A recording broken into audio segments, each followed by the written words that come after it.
Yo, what's up guys? Welcome back to Best Indo Tech YouTube channel. Sama gue Malvin, dan hari ini udah akhir bulan, which means ini adalah saatnya gue bikin video Beat Gadget of the Month. Nah, buat teman-teman subscriber baru dari Best Indo Tech, Beat Gadget of the Month itu adalah series dimana gue udah bikin dari bulan April, yang gue tuh pengen share ke kalian gadget-gadget yang gue sering pakai atau gue lagi sering-seringnya explore selama sebulan terakhir ini. Dan di episode kali ini gue ada sekitar 5 gadget yang gue bakal share ke kalian semua. So guys, tunggu apa lagi, langsung aja kita mulai. Ini dia Beat Gadget of the Month bulan Juli 2017 episode ke-4. Let's go!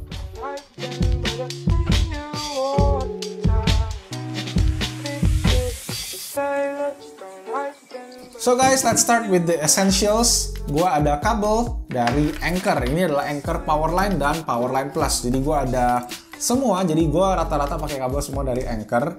Jadi ini adalah Powerline Plus yang micro USB, kemudian ada Powerline biasa yang USB Type-C buat BlackBerry gua, kemudian ada Powerline Plus Lightning buat iPhone gue dan iPad. Kenapa gua pakai Anker? Pertama, karena kualitasnya yang memang top tier banget. Nah, walaupun memang harganya sedikit tinggi, buat Powerline Plus yang Lightning itu sekitar 300.000, Powerline micro USB sekitar 200.000, dan Powerline biasa buat USB-C itu sekitar 150 ribuan. Memang banyak kabel yang harganya lebih murah, tetapi kalian mesti tahu untuk kualitas kabel murah itu belum tentu bisa mengoutput sesuai dengan yang HP kalian butuhkan. Mungkin chargernya bisa 2 ampere, tetapi sebenarnya kabelnya itu nggak bisa output 2 ampere. Nah, gimana kalian bisa cek? Kalian bisa cek dengan menggunakan alat kayak gini. Nah, ini adalah charger adapter. Gue pernah bikin ini juga di video tag under 100.000. Ini gunanya buat ngecek ampere yang keluar dari charger terus yang masuk ke kabel. Nah, buat kabel-kabel yang murah itu beberapa gue udah cek dan memang nggak begitu bisa memenuhi ekspektasi daripada si charger tersebut. Nanti gue bakal bikin video reviewnya sendiri. Back to the specs. Nah, untuk Powerline Plus itu udah dites bench sebanyak 10.000 kali, jadi bener-bener tahan banget. Sedangkan Powerline biasa itu dites bench sebanyak 5.000 kali. Powerline Plus sendiri sebenarnya nggak datang dengan cable clip kayak gini, tapi dia datangnya dengan model-model kayak kunci mobil kayak gini. Karena gue nggak suka, jadi gue kayak langsung cable ties. Gue beli sendiri cable tiesnya, murah banget, mungkin satu sekitar 2.000 perak. Jadi nanti gue bakal taruh semua link pembeliannya buat kabel-kabel ini juga ada di description box di bawah. Oke guys, itu tadi yang pertama adalah Anker Powerline Cables. Oke guys, yang kedua gue ada speaker dari Sonos, yaitu Sonos Play One. Nah, speaker ini tuh gue kemarin beli pas gue lagi di Australia. Dan speaker ini buat teman-teman yang nggak tahu, Sonos itu adalah perusahaan yang create audio equipment, mostly speakers. Tapi mereka adalah smart Wi-Fi speakers, jadi mereka beroperasi melalui Wi-Fi bukan melalui Bluetooth. Nah, untuk Sonos ini sendiri mereka punya aplikasi buat kontrolnya menggunakan Sonos application. Dan kelebihan dari Sonos adalah mereka tuh bisa multi-room speaker system karena menggunakan Wi-Fi. Nah, jadinya kalau kalian pengen connect speaker ini buat di rumah itu enak banget. Kenapa gue beli ini? Karena gue pengen kumpulin satu-satu buat bikin home theater system daripada si TV gue. Jadi gue bisa pair 2 buah speaker Play One, Sonos Play One dengan sebuah soundbar dari Sonos, yaitu Sonos Playbar. Itu bisa bikin kayak sistem home theater yang 5.1 atau surround sound kayak gitu. Dan gue kemarin sempat ngetes pas gue sebelumnya juga gue ke Malaysia, dan mereka banyak banget showroom yang mamerin speaker-speaker dari Sonos dan suaranya oke banget. Dan memang suara dari speaker ini juga top tier banget. Gue suka banget dengan bass-nya yang punchy, terus treble dan mid juga sangat clear, dan memang ini adalah quality speaker banget. Harganya tuh sekitar 3.500.000 waktu gue beli kemarin, sekitar 350-400 dolar. Terus untuk di Indonesia sendiri harganya gue cek itu sekitar 4 juta lebih. Jadi nanti gue bakal coba taruh linknya juga di bawah kalau gue ketemu. Dan gue akan juga bikin video tentang comparison antara si Sonos dengan Bose SoundLink Mini. Sebenarnya bukan comparison, tapi lebih ke penjelasan tentang Wi-Fi speakers versus Bluetooth speaker. Ditunggu ya videonya. Oke guys, buat yang penasaran sama suaranya, gue juga bakal taruh ini dia sampel suara dari Sonos Play One. Mungkin gak bakal bisa tertranslate dengan bagus di video, tapi ya kira-kira kasih kalian gambaran aja.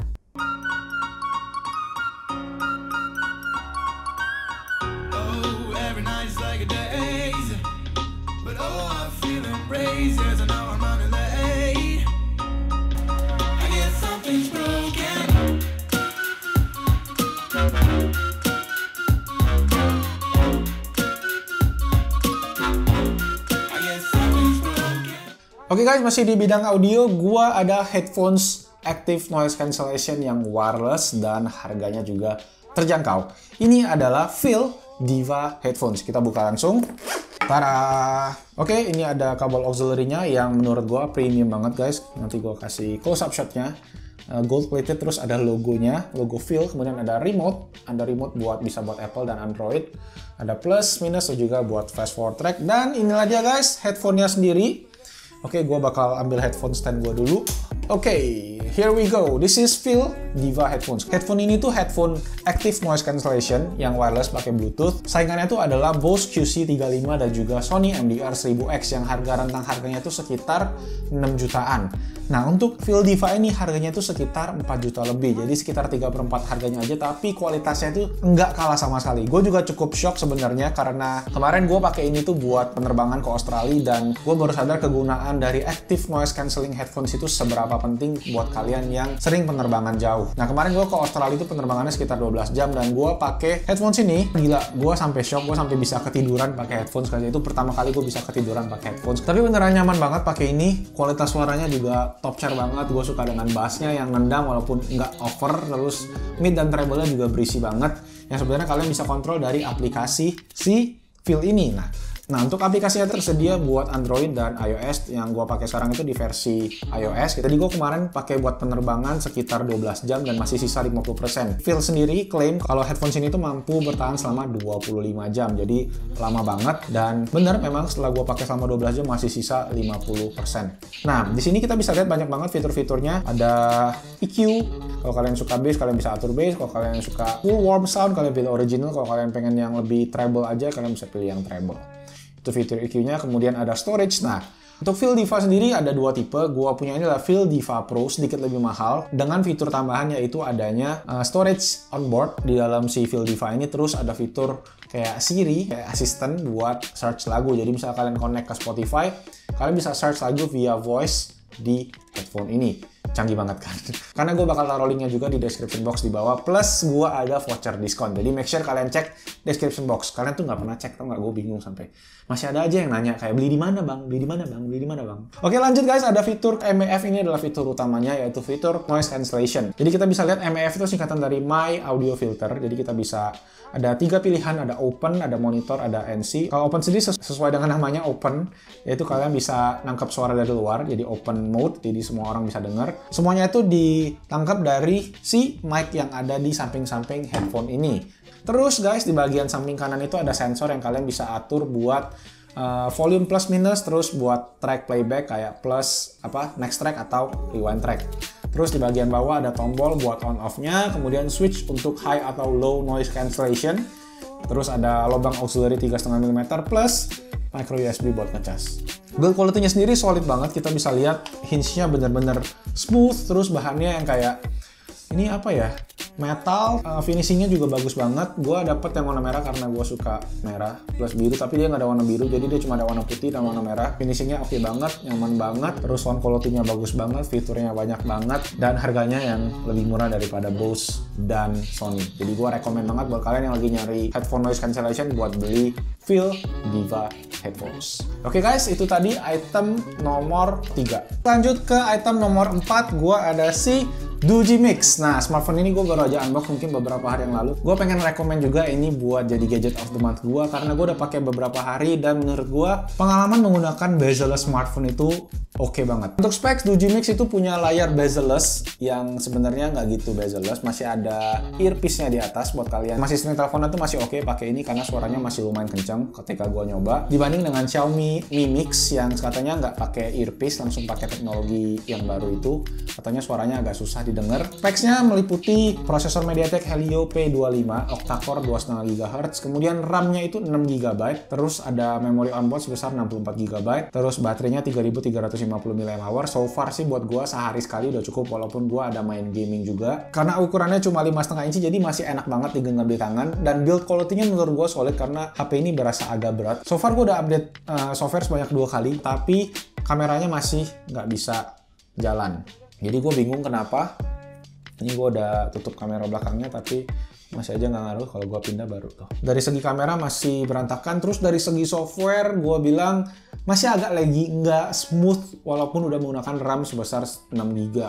Jadi gue nggak tahu, mungkin karena softwarenya aja, mungkin Doogee yang belum bisa memaksimalkan prosesor serta RAM dari si Doogee Mix ini. But after all, gue bener-bener gue bener-bener merasa bezel-less kayak futuristik banget, dan gue bener-bener pakai ini bener-bener kayak show off gitu ke orang. Walaupun dari segi performance software sedikit kurang, gue bilang untuk gamingnya itu oke banget. Gue udah coba main banyak games kayak Riptide, terus Vainglory yang katanya banyak banget kalian yang request. Jadi akhirnya gue coba, dan memang buat main di Dujimix ini lancar banget guys, nggak ada nge-lag sama sekali, dan so far oke banget. Terus pengalaman unboxing yang lucu banget, dapet ginian, ini bukan pengaman guys, tolong ya.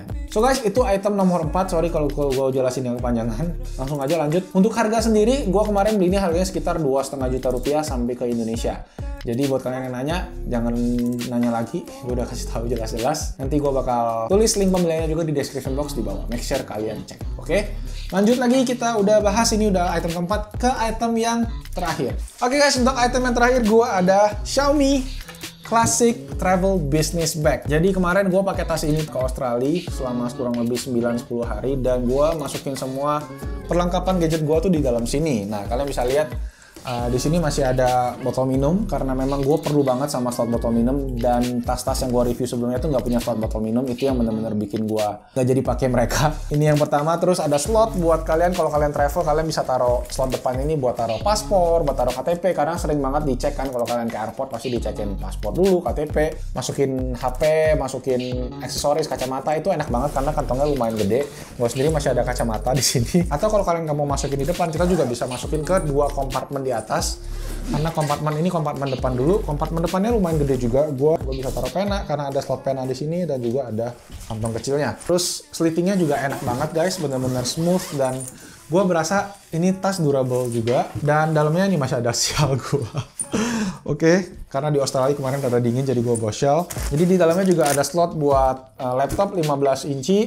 Terus ada juga kayak di taruh flash drive, jadi gue sering taruh flash drive juga di situ. Dan di depannya kalian bisa taruh tablet sebesar 10 inci mungkin. Gue pernah coba pakai iPad gue, jadi cukup oke. Ini mousepad gue kemarin masih ada. Ini cukup banget buat kalian yang jalan-jalan, mungkin travelnya cuma sebentar, 1 minggu. Yang paling gue suka itu adalah fitur dari si luggage strap ini. Jadi gue tinggal taruh aja di koper, terus gue tinggal tarik kalau misalnya jalan di airport. Karena gue kemarin masih transit, jadi gue mesti nunggu sekitar 2 jam, dan ketika gue tinggal taruh tas ini di atas koper, itu enak banget buat gue mobile. Jadi gue nggak perlu bawa tas yang berat karena isi gadget gue juga lumayan banyak.